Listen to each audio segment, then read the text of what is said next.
This is Andy Bonnet, Oh, that's my bad side, I forgot. a 38-year-old avid kayaker and runner. Looking at him now, you wouldn't know he's a cancer patient. Life was pretty standard, and then all of a sudden started having some chest pain. That was 4 years ago. Andy figured he'd pulled the muscle in his rib cage, but after physical therapy didn't work, he sought a second opinion. Stage 4 non-small cell lung cancer.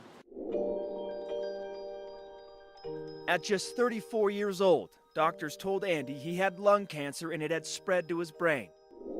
Devastating news to someone who had only smoked occasionally, but stopped some 8 years before his diagnosis. Turned my life around completely. As is typical with stage 4 patients, Andy was placed on aggressive chemo treatments and heavy doses of pain pills. But I was on a lot of hardcore medicine where, they didn't think I'd make it. It's just a long shot. But doctors at CU Hospital were willing to take a chance and put Andy on a new medication. He's a young guy, but he was asking himself serious questions about where things were going. Dr. Ross Camage tested Andy's cancer for a certain gene that makes an abnormal protein. This protein makes cancer grow. They found Andy had the gene and put him in a clinical trial for a pill now called crizotinib. And this goes in and it just, shoves a big gag in the mouth of that abnormal protein and says, you can't tell us what to do. And without that leader in the cancer cell dies off.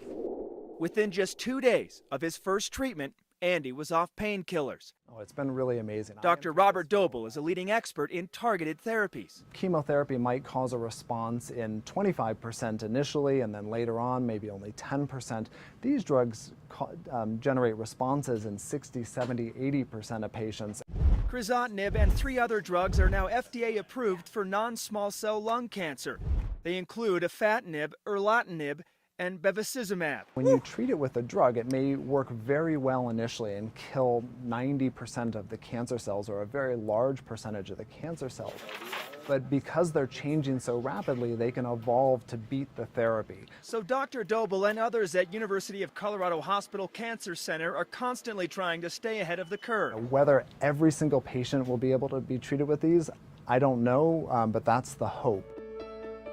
Andy is now on a new trial drug called AP26113 because crizotinib stopped working, but the new treatment seems to be doing the trick. Right now, the scans are showing no sign of activity at all whatsoever. If you're doing your job right as an oncologist, you should be jealous of your patients' lives, and that's exactly what's going on.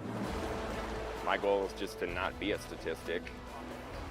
And where you're at now, how do you feel? Amazing. Amazing indeed that Andy is beating the odds.